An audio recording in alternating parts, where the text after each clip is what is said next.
children of Government Secondary School Mokto. A very very good morning to you all. तो आज हम लोग सब सेकेंडरी स्कूल मुक्तो के इस फील्ड में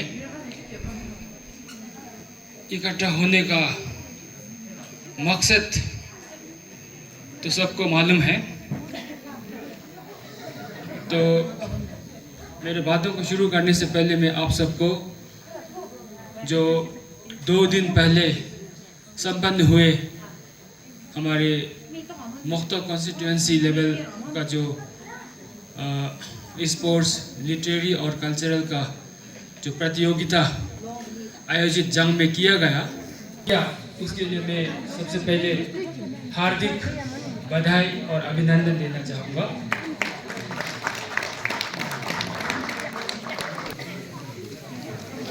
रिसेंटली जो हेबला गांसुम का स्कूलों के बीच में जो जिस तरह का प्रतियोगिता हुआ है, इसमें आने से पहले मैं थोड़ा सा पृष्ठभूमि पर जानना चाहूँगा। इससे पहले लास्ट सेशन का अंत में वेकेशन से पहले हम डिस्ट्रिक्ट लेवल में जो प्रतियोगिता हुआ था, तो वहाँ भी हमारे बच्चों ने बहुत अच्छा प्रदर्शन किया है। लेकिन उसमें मुझे मेरा अपना पर्सनल व्यू है, मुझे लगा कि कोशिश तो भरपूर हुआ है हमारे टीचर्स का तरफ से, बच्चों का तरफ से, लेकिन दोनों के बीच में थोड़ा सा तालमेल की कमी कहीं रहा है। तो यहाँ पर मैं कहना चाहूँगा बच्चों से कि जिस तरह का मार्गदर्शन आपको अपना टीचर्स और पेरेंट्स का तरफ से मिल रहा होता है, उसमें से आपको भटकना नहीं चाहिए। क्योंकि हमारा डिस्ट्रिक्ट लेवल पे जब हम लोग वहाँ प्रतियोगिता में प्रदर्शन भाग लिया करके बहुत कुछ प्राप्त करके आया है, और उसके चलते आप लोगों ने आत्ममंथन किया होगा शायद। इस बार जो हम लोगों ने जंग में जो जिस तरह का प्रदर्शन दिया है, वहाँ देख करके बहुत खुशी का अनुभव हम लोग कर रहा था। जिस तरह से सर लोगों ने पहले बताया है कि हायर सेकेंडरी हमारा ब्लॉक में, हमारा सब डिवीजन में 2 हायर सेकेंडरी है, 2 में है, जंग में है। तो वहाँ तो बड़ा बच्चे होते हैं, तो उन लोगों के साथ टक्कर थोड़ा सा मुश्किल होता है। लेकिन हमारे बच्चों ने बखूबी टक्कर दिया है अपने से बड़ों को, और जिस तरह का प्रदर्शन किया है देख करके बहुत। हमारे यहाँ पे जो फुटसल बना है, शायद किसी का नतीजा है क्या, क्योंकि हमारे यहाँ तो ग्राउंड नहीं है, फुटबॉल का ग्राउंड भी नहीं है। लेकिन फिर भी हमारे बच्चों ने जिस तरह का फुटबॉल वहाँ पर खेला है, सिर्फ फुटबॉल नहीं, वॉलीबॉल और कल्चरल में प्रतियोगिता, लिटरेरी में जिस तरह का कंपटीशन हम लोगों ने बच्चों ने वहाँ पे किया है, देख करके बहुत इसी टेम्पो को बरकरार रखना है। आगे भी जा करके हम लोगों ने बहुत सी प्रतियोगिता जीतना है, बहुत सा प्रतियोगिता में हम लोगों ने भाग लेना है। तो इसमें टीचर्स का भी सहयोग रहता है, पेरेंट्स का भी सहयोग रहता है। तो इसको बरकरार रखना है, और आगे बढ़ करके भी हमने, क्योंकि इस तरह का जो प्रतियोगिता जो हमें बढ़ रहा था, बता रहा था कि ये जो हेबला काउंसिल का जो स्पोर्ट्स और कल्चरल लिटरेरी जो भी है, इसको कैलेंडर इवेंट बनाया जाएगा। तो हर साल हम लोगों ने वहाँ पे भाग लेना है। तो इससे भी बढ़कर हम लोग अगले सालों में और भी अच्छा प्रदर्शन देंगे, तो इस तरह से मुझे उम्मीद है। तो यहाँ पर हमें देखने को मिला है कि जैसा महान कवि हरिवंश राय बच्चन का एक कविता में कुछ पंक्तियां है कि कुछ किए बिना जय जयकार नहीं होती, लहरों से डरकर नौका पार नहीं होती, कोशिश करने वालों की हार नहीं होती। तो हम लोगों ने कोशिश किया है, पैमाना वहां पर रखा गया जंग में, ये पूर्व निर्धारित था।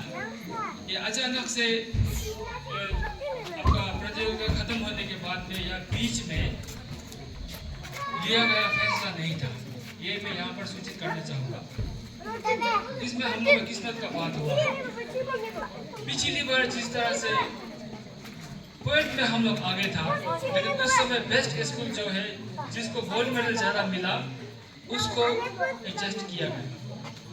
और इस बार जिस वहाँ में मीटिंग प्रतियोगिता शुरू होने से पहले मीटिंग में ये फैसला लिया गया था कि इस बार गोल्ड मेडल जिसको ज़्यादा मिलेगा उसको बेस्ट स्कूल नहीं माना जाएगा, जिसको पॉइंट सबसे ज़्यादा मिलेगा उसको बेस्ट स्कूल माना जाएगा। इस तरह का बात वहाँ में पहले से हो चुका था। और मैंने सोचा, हम लोग एक ग्रुप बनाया गया था वहाँ में इंटर स्कूल मीट का, रेलवे काउंसिल स्टूडेंट का प्रेसिडेंट था, वहाँ जंग का ब्लॉक ऑफिशियल था, एडीसी साहब था। तो उसमें जैसे जो मैसेज हमको मिलता है हम साथ साथ में अपना ब्लॉक में एजुकेशन मुफ्ता का एक ब्लॉक है उसमें हम फॉरवर्ड करता था। तो उसमें शायद कम्युनिकेशन गेम कुछ हुआ है हम लोगों की तरफ से, ऐसे लगता है मुझे। तो मैंने सोचा था कि ये सूचित आप लोगों से हो चुका है, लेकिन जिस तरह से हेडमास्टर सर ने यहाँ पर बताया गया कि उनको शायद ये खबर नहीं था। तो इसमें जिस समय पिछली बार हम लोगों ने गोल्ड मेडल कम जीता लेकिन पॉइंट हमारा ज़्यादा था, तो उसमें बेस्ट स्कूल का जो एचएस करने का जो पैमाना था वो गोल्ड मेडल था, इसलिए हम उस मायने में उसमें पॉइंट ज़्यादा था लेकिन गोल्ड मेडल कम था, इसलिए हम बाहर आ गए।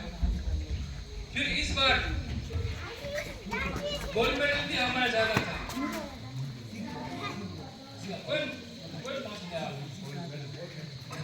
इस बार गोल्ड मेडल हमारा ज़्यादा था, लेकिन ओवरऑल जो gold medal, silver medal, bronze medal सब मिलकर का जो टोटल हिसाब था, फिर उसमें हम कम पड़ गए, फिर हम बाहर आ गए। क्योंकि पिछली बार की तरह अगर गोल्ड मेडल का बेसिस पर अगर बेस्ट स्कूल डिक्लेयर होता तो शायद हमारा सेकेंडरी ही होना था।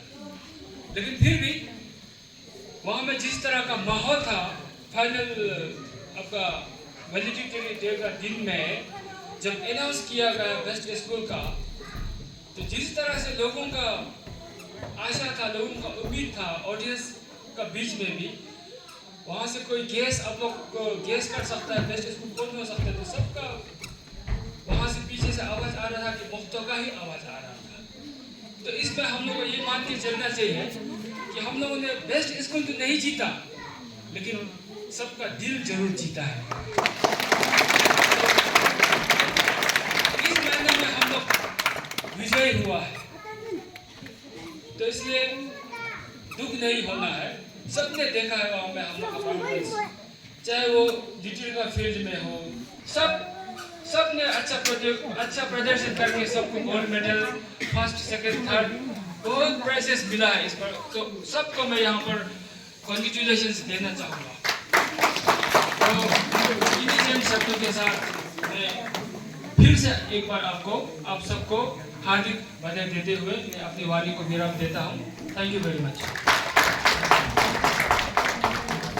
अपने बहुमूल्य शब्दों से हमारे बच्चों को प्रोत्साहन करने के लिए नेक्स्ट